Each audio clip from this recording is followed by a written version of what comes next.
94 करोड़ लोगों को जो रोजगार के योग्य हैं इस देश के अंदर हैं, केवल 52 करोड़ लोगों को रोजगार है।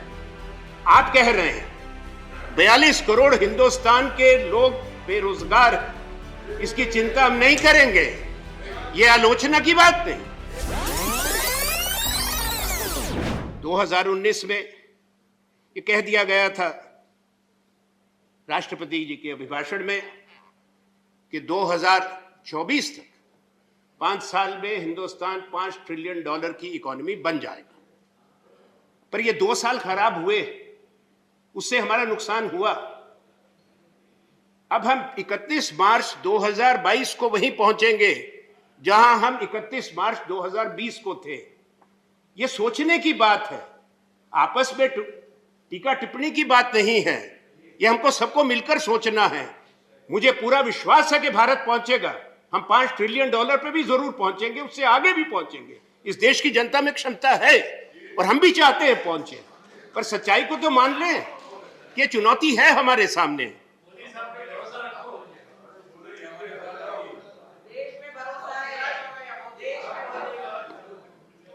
मैंने ये बात इसलिए कही कि भारत सबसे नौजवान देशों में से है।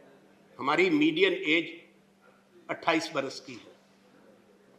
इसलिए हमारी ये शक्ति भी है, ये चुनौती भी है कि अगर समाज में स्थिरता रखनी है, शांति रखनी है, इन नौजवानों के लिए अवसर पैदा करने होंगे।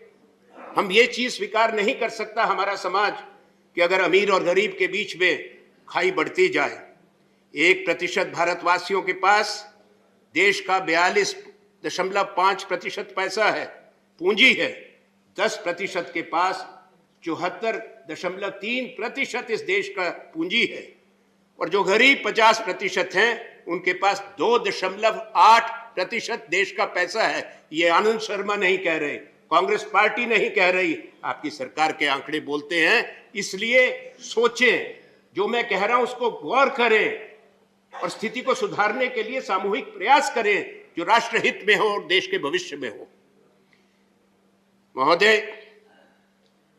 राष्ट्रपति के अभिभाषण में सरकार की जहां उपलब्धियों का जिक्र है, एक बात मैं कहना चाहता हूं इस सदन में। जो 2-3 मैंने बातें कही, आज 1/3 इंडस्ट्रियल कैपेसिटी इज आइडल, बेकार पड़ी है हमारे देश में। पर ना तो प्रोडक्शन है और डिमांड और सप्लाई का एक बहुत बड़ा चुनौती हिंदुस्तान के सामने है। किसी ने चर्चा नहीं की कि भारत देश में कर्जा बढ़ गया है। डेट टू जीडीपी रेशो 90% है भारत का, 90%। मैं बजट पे नहीं बोल रहा हूं तो यहीं पे अपनी बात रोकता हूं। हमारे साथी बजट पे बोलेंगे, माननीय वित्त मंत्री जी, उनका सम्मान करते हैं। जब वो बोलें इसके बारे में थोड़ा ज्ञान दें कि उसके लिए हम क्या करने जा रहे हैं, ताकि सरकार चले। जो हमारे आज़ादी के बाद बड़े संगठन बने थे, संस्थाएं बनी हैं, उनको बेचकर नहीं ये घाटा पूरा होगा, उन संस्थाओं को बचाकर और आर्थिक विकास से ये घाटा पूरा होगा, कर्जा पूरा होगा। जिस तरह की देश के कुछ हिस्सों में घटनाएं हो रही, अंग्रेजी की बात नहीं, अंग्रेजी में तो 2 शब्द कह दिए, हेट स्पीच। जिस तरह की भाषा, जिस तरह की धमकी, जिस तरह के हमले अल्पसंख्यकों पर हो रहे हैं। आज दुनिया जुड़ी हुई है। The world is interconnected by technology. What we say here, in a minute it flashes in the various capitals of the world.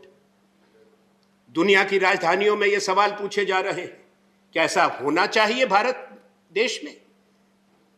नहीं होना चाहिए, स्वीकार नहीं किया जाना चाहिए। ये देश सबका है, ये हमको याद रखना पड़ेगा कि भारत से बाहर बहुत लोग हैं, लगभग 2.5 करोड़, प्रदीप जी कहेंगे शायद मैं गलत हूं तो, जो भारतीय इंडियन डायस्पोरा है पूरी दुनिया में। $87 बिलियन, 87 अरब डॉलर रेमिटेंस आता है हिंदुस्तान को। बड़े बड़े ऊंचे पदों पर बैठे हैं। सूची है रख दूंगा, पर अमेरिका के उपराष्ट्रपति कमला हैरिस भी हैं, ब्रिटेन की होम सेक्रेटरी प्रीति पटेल भी हैं, ऋषि सुनाक वहां के चांसलर हैं, कई देशों के प्रधानमंत्री हैं, कई देशों में रक्षा मंत्री भारतीय मूल के हैं, कई सिख समुदाय के हैं कनाडा में। तो सोचो कि अगर वो सब सोचेंगे, जहां के लोग यहां पे इतने बड़े पदों पे हैं, उस देश में क्या हो रहा है, क्या ये भारत के लिए अच्छी बात है? मैं सदन गौर से सुने मेरी बात को। बड़े बड़े मल्टीनेशनल कंपनीज हैं जिसमें भारतीय मूल के लोग उनके मुखिया हैं। अल्फाबेट सुंदर पिचाई है, सत्य नडेला है, इनको हमने पद्मा पुरस्कार भी दिए हैं, इंदिरा नूई है, लंबी सूची है। ये दोनों सूचियां मैं सभा पटल पर रखूंगा इस आग्रह के साथ, प्लीज, इस आग्रह के साथ conclude, I am fine, please, I will.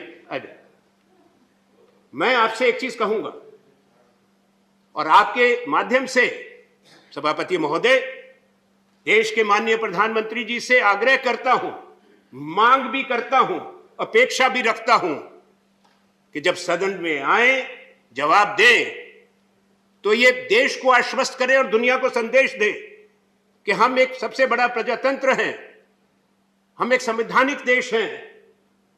इसलिए इस देश के विधान को और संविधान का सम्मान करते हुए किसी ऐसे बात की अनुमति भारत देश में नहीं होगी। मैं ये मांग करता हूं, ये कहते हुए कि यह याद रखा जाए, इस देश में 3 बड़े एथनिक ग्रुप्स दुनिया के हैं।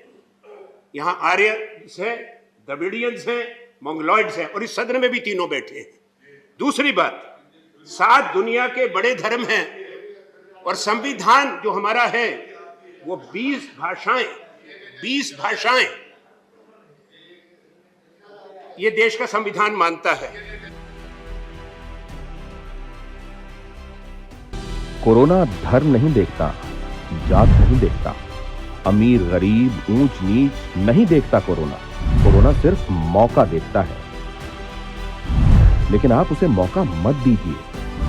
बस इतना कीजिए, जब कभी दफ्तर से, बाजार से घर लौटिए तो इतना ख्याल जरूर रखिए कहीं आपके साथ कोरोना आपके घर तो नहीं जा रहा। भूलिए मत, कोरोना अभी जिंदा है।